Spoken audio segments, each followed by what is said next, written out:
निभाना है। दूर रहकर भी हमको साथ में आना है।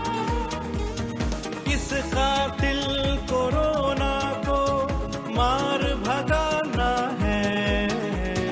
इस कातिल कोरोना को मार भगाना है।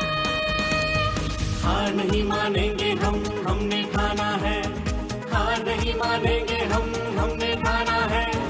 हर हाल में हर कीमत पर सबको बचाना है। सबको बचाना है। सबको बचाना है। जान भी जहान भी जान भी जहान भी जान भी जहान भी।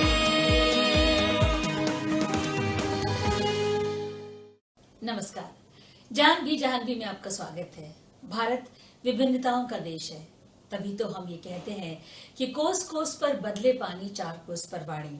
जी हाँ, बात करते हैं बुंदेलखंड की। बुंदेलखंड के आला की तरफ हम आपको ले चलते हैं। ये लोक संगीत इतना पॉपुलर है, लेकिन आपको कभी कभी लगता होगा कि सिर्फ पुरुष ही इस विधा को क्यों गाते हैं। लेकिन आज हम आपकी मुलाकात कराने जा रहे हैं संजू बघेल से। स्वागत है कार्यक्रम में संजू बघेल।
संजू जी, जानना चाहूंगी आपके संगीत के सफर के बारे में। अब मैं संगीत के बारे में क्या बताऊं। संगीत तो हम कलाकारों की जान है, हम कलाकारों का भगवान है। जो हम कलाकार संगीत की सभी पूजा करते हैं। अगर संगीत नहीं है तो हम लोगों की दुनिया में कुछ भी नहीं है। हम लोग की जिंदगी अधूरी है संगीत के बिना। आला गायन के प्रति आपका जो स्नेह उत्पन्न हुआ, कैसे हुआ? हमारे बड़े पापा लोग, हमारे घर पर रामलीला वगैरह होता था, तो हमारे बड़े पापा रामलीला वगैरह करते थे तो मेरे को भी वहाँ बैठा लेते थे और मेरे को भी सिखाते थे। कुछ ना कुछ बोलते थे कि आप भी संजू, आप भी गाइए, तो मैं भी गाती थी। कुछ कभी कभी मैं राम भी बन जाती थी, राम का भी पाठ करती थी। आला गायन बहुत मुश्किल है, हम चाहेंगे कि पहले आप दर्शकों को आला गायन सुना दीजिए। जिस आले को मैंने सबसे शुरू बार गाया था वो आला मैं आप लोगों को सुनाती हूँ, सुनेंगे। मई हर बाली सुमरो शारदा जगदम्बा, तोर ध्यान लगाए पर्वत ऊपर बनो देवाला, तेरी धर्म ध्वजा लहरा दुखियों के दुख हरने वाली, हर संकट में करो सहाय साविरी सूरत मैया तोरी, मन भक्तों का रही लुभाए मनोकामना पूर्ण करती, देती मैया प्यार दुलार अंधों को नैना दे तुमने, बांझन ललना दे गहाय कोढ़िन काया उज्जवल कर दई, धन धन तुम्हें भवानी माय भर भर तिरिया जल ढारत हैं, मैया मंद मंद मुस्काए नवरात्रि की पावन बेला, द्वार की शोभा कहीं न जा ज्योति अखंड जले मढ़िया में, अतर मोंगरा रहो महका ज्योति अखंड जले मढ़िया में। आला गायन के साथ साथ आप अन्य गायन की विधाओं में माहिर हैं, हम जानना चाहेंगे आपसे उसके बारे में। विवाह गारी भी गाती हूँ, लोकगीत भी गाती हूँ, आला तो गाती ही हूँ। आला तो लोगों को बहुत अच्छा लगता है। लोकगीत वगैरह भी गाती हूँ। आपको थोड़ा सा मैं एक विवाह गारी भी सुनाई दे रही हूँ कि मांगर माटी राम की चलो देखान चलिए, मांगर माटी राम की चलो देखान चलिए, नगर बुलहुआ दे गई खबासन, नगर बुलहुआ दे गई खबासन, सुबह घड़ी आई सुखे धाम की चलो देखान चलिए। संजू जी, यदि हम इतिहास पलट कर देखें तो ये पाएंगे कि आला गायन में महिलाओं की भूमिका कम दिखाई देती है और आपने इस गायन को चूज किया, इसका कोई खास कारण? वैसे तो आला जैसे गांव के लोग हैं बरसात में गाते थे, मगर लेडीज कभी आला नहीं गाई हैं, और मैंने कुछ ऐसा सोचा था कि मैं कुछ अलग से करूं, मैं अपनी छवि अलग बनाऊं, तो मैंने आला गाया। और मैं माता रानी के भजन गाती रहती हूँ और मेरे को प्रेरणा भी उन्हीं ने दिया था, माँ शारदा ने। गायन के क्षेत्र में आपके कितने एल्बम आ चुके हैं? वैसे तो मेरे 15 से 2000 करीब एल्बम मार्केट में आ गए हैं, जिसमें भगवान भोलेनाथ जी की कथा है, वैद्यनाथ जी की कथा है, वैष्णो माता की कहानी है, आल्हा है जी, और भजनों की, विवाह गारी, लोकगीत, काया भजन, जी सभी गाया है मैंने। आप बहुत समय से परफॉर्मेंसेस दे रही हैं, प्रोग्राम कर रही हैं, जानना चाहेंगे आपकी उपलब्धियों के बारे में। वैसे तो मेरी सबसे बड़ी उपलब्धि है जो जनता मेरे को पसंद करती है, मेरे भजनों को पसंद करती है। जो जनता के बीच में मैं गाती हूँ तो मेरे को भी अच्छा लगता है जब जनता ताली बजाती है, डांस करती है तो। और दूसरी उपलब्धि मेरे को सबसे बड़ी है जो मैं उत्तर प्रदेश, मध्य प्रदेश, राजस्थान, बिहार, महाराष्ट्र में सांस्कृतिक विभाग के द्वारा बुलाई जाती हूँ, वहाँ में मैं कार्यक्रम करती हूँ और लोग मुझे बहुत पसंद करते हैं, मेरे भजनों को भी पसंद करते हैं। वैसे आप लोगों ने भी सुना होगा कि भारत के हमारे माननीय प्रधानमंत्री नरेंद्र मोदी जी का भी मैंने आल्हा गाया है, राजनीतिक। ऐसे बहुत से आल्हा मैंने गाए हैं राजनीतिक जो लोग सुनते हैं वो बहुत पसंद करते हैं। और अब लॉकडाउन पीरियड में यदि आपने कोई रचना की हो, क्योंकि बहुत वक्त मिला आपको, हम सुनना चाहेंगे। मैं आपको एक छोटा सा भजन सुना रही हूँ कोरोना के बारे में। कि मोरी बिनती है बारे सबई से भैया, अरे मोरी बिनती है बारे सबई से भैया, ओ भारत को कोरोना से बचाए लियो। मोरी बिनती है बारे सबई से भैया, भारत को कोरोना से बचाए लियो। अपना देश है घर के जैसा करेंगे हम रखवाली, अपना देश है घर के जैसा करेंगे हम रखवाली। कोरोना से लड़ेंगे मिलकर, सबने कसमें खा ली, सबको मिलके करेंगे तैयार ओ मोरे भैया, भारत को कोरोना से बचाए रखियो। जान भी जहान भी।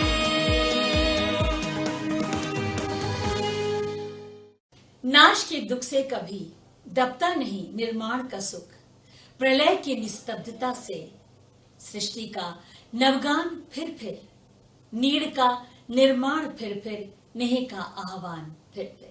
श्री हरिवंश राय बच्चन की ये कविता आज के युग में कितनी प्रासंगिक है।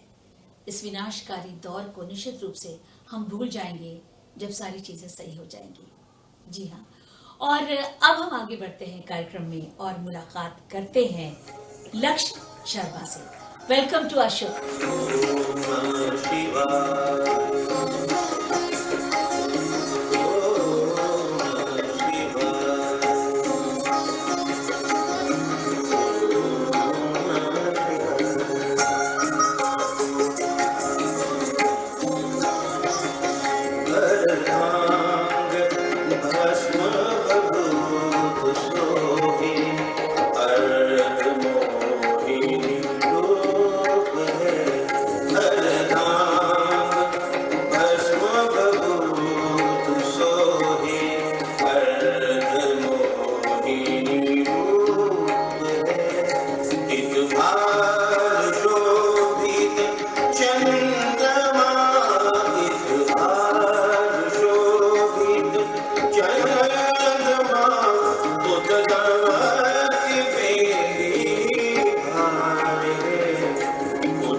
नमस्कार, मुझे बहुत खुशी है आपने अपने इस कार्यक्रम में मुझे आमंत्रित किया। कथक शास्त्रीय नृत्य परंपरा है और हम लखनऊ वाले ये अच्छे से जानते हैं।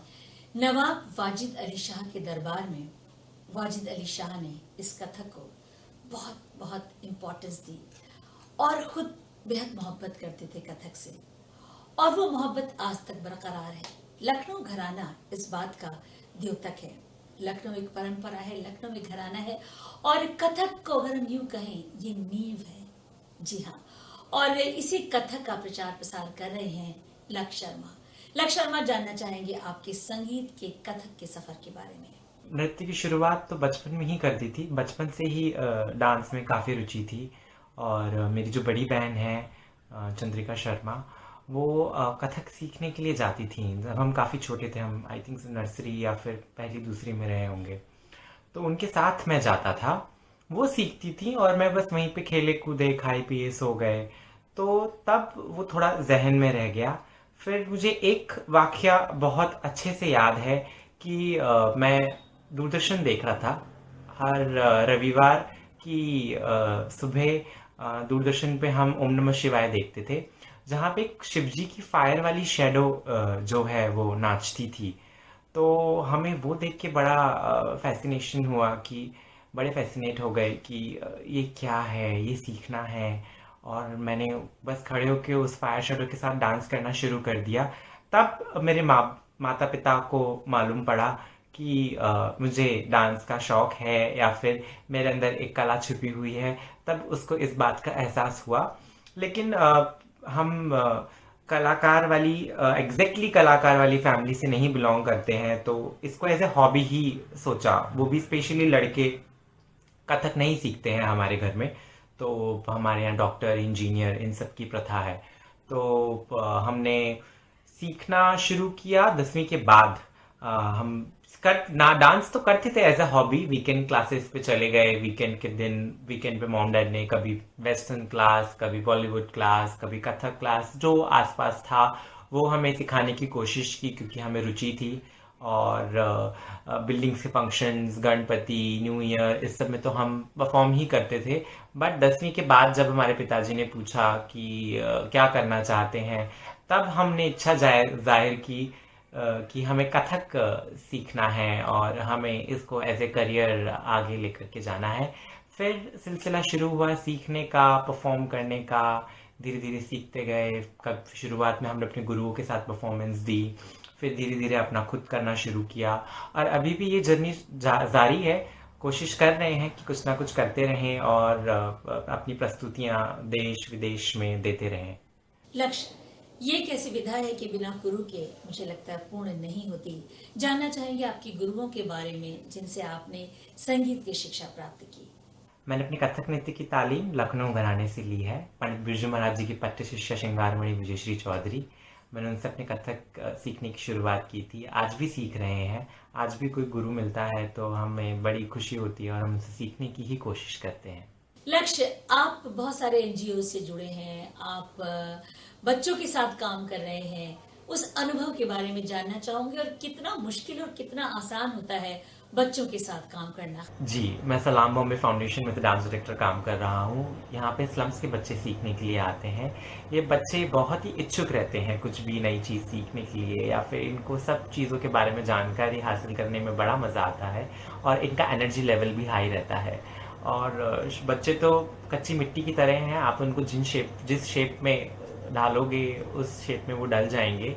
मुझे बहुत ही खुशी होती है सलाम बॉम्बे इन बच्चों के साथ काम कर रहा है, क्योंकि ये जो आर्ट फॉर्म है कथक, ये शुरू से ही एक अपर क्लास में रहा, महाराजाओं के दरबारों में, ऑडिटोरियम्स में, बड़े इंस्टीट्यूट्स में। बट सलाम बॉम्बे इस कला को उस तबके के पास पहुंचा रहा है जो इससे वंचित रहे हैं। मुझे बहुत खुशी है कि मुझे इन बच्चों को हमारी आर्ट, कल्चर और संस्कृति के बारे में ज्ञान देने का मौका मिल रहा है। दूसरा, मैं स्पंदन सेंटर ऑफ एक्सीलेंस फाउंडेशन चलाता हूँ। ये मेरा खुद का एनजीओ है। यहाँ पे मैं वुमेन एम्पावरमेंट के लिए काम करता हूँ। लक्ष्य, शास्त्रीय संगीत की पहली प्रस्तुति जब आपने पहली बार डांस किया था और अब जब आप इस मकाम पे पहुंच चुके हैं, लोगों को सिखा रहे हैं, उसके बारे में जानना चाहते हैं। और आपको कितना कैसा लगता है कि कहाँ में था और कहाँ पहुंच गया? मुझे याद है मैंने अपने बचपन की पहली प्रस्तुति अपने स्कूल में दी थी और मैं 4th या 5th क्लास में था। मेरी क्लास टीचर सुमति माधवन मैडम थी और उन्होंने मुझे मेरे क्लास के प्रोग्राम में, स्कूल के प्रोग्राम में मुझे परफॉर्म करने के लिए बोला था। और उस समय का इतना ज़्यादा तो नहीं याद, बट इतना याद एक खुशी थी, तो जो खुशी आज भी बरकरार है और मैं चाहता हूँ ये खुशी ज़िंदगी भर बरकरार रहे। एक इच्छुकता थी, एक खुशी थी, एक नर्वसनेस थी। अब नर्वसनेस तो नहीं रही, मगर आज भी वही खुशी होती है मुझे स्टेज पे जाते समय। आज इतने साल बाद जो ये फ्यूजन क्रिएट हो गया डांस में भी, उसके बारे में आपकी क्या राय है? फ्यूजन, मुझे लगता है फ्यूजन एक कोई डांस फॉर्म नहीं है। जब हम दो आर्ट फॉर्म को, दो कलाओं को एक साथ मिला लेते हैं तो उसे हम फ्यूजन का रूप दे देते हैं या फिर हम उसे फ्यूजन कह देते हैं। तो टाइम के हिसाब से ये आता जाता रहता है, टाइम के हिसाब से ये चेंज होता रहता है। मुझे लगता है एक कथक जो है वो खुद में एक बहुत ही वास्ट सब्जेक्ट है, एक बहुत ही बड़ा सब्जेक्ट है। उसका आप कुछ अंग किसी एक चीज़ में डाल रहे हैं, फ्यूजन कर रहे हैं, बहुत अच्छी बात है। लेकिन अगर आपको कथक सीखना है तो कथक एक बहुत ही वास्ट सब्जेक्ट है खुद सीखने के लिए, जिसको मुझे लगता है एक जन्म भी मुश्किल है। आज भी मुझे इतने साल हो गए सीखते हुए, मुझे लगता है अभी और सीखना है और समझना है। लक्ष्य, ये जो टैलेंट शोज होते हैं, रियलिटी शोज होते हैं, आपको क्या लगता है कितना हेल्प करते हैं एक आर्टिस्ट की जिंदगी को बढ़ाने में? एक आर्टिस्ट की ज़िंदगी मुझे नहीं लगता एक टैलेंट शो के भरोसे पे है या फिर इस पे है। एक आर्टिस्ट की ज़िंदगी उसकी नीयत, उसकी काबिलियत, उसको अपनी कला को समझना, रियाज़ करना, इस पर निर्भर करती है कि आप किस नीयत के साथ आप इसका रियाज़ कर रहे हैं, किस नीयत के साथ इसे सीख रहे हैं, किस सोच के साथ इसे सीख रहे हैं, कितनी मेहनत के साथ, कितनी लगन के साथ इसे सीख रहे हैं। हाँ, टैलेंट शो एक बहुत ही अच्छा ज़रिया है लोगों तक अपनी कला पहुँचाना। बहुत सारे लोग हैं जो टैलेंट शोज़ में परफ़ॉर्म करते हैं और नाचते हैं और एक बड़ा नाम पाते हैं, जो कि बहुत अच्छी बात है कि अब इस टाइप के प्लेटफ़ॉर्म्स हैं परफ़ॉर्म करने के लिए, इस टाइप का मंच मिला हुआ है हमें परफ़ॉर्म करने के लिए। बहुत बहुत धन्यवाद हमें समय देने के लिए लक्ष्य शर्मा। बस इतना कहना चाहूंगी चलते चलते, बार बार बार बार ये कहा जा रहा है कि आप सोशल डिस्टेंसिंग का ख्याल रखिए, मास्क पहनिए, लेकिन अभी भी बहुत से लोग इसको अवॉइड कर रहे हैं और वो ये नहीं जान रहे हैं कि वो अपनी जान के साथ दूसरे की जान भी खतरे में डाल रहे हैं। प्लीज प्लीज प्लीज अपना ध्यान रखिए, संख्या मत बढ़ाइए, सहयोग दीजिए अपनी जान को सुरक्षित रखने में और देश के लोगों की जान को सुरक्षित करने के लिए। धन्यवाद, फिर मुलाकात होगी।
दादाजी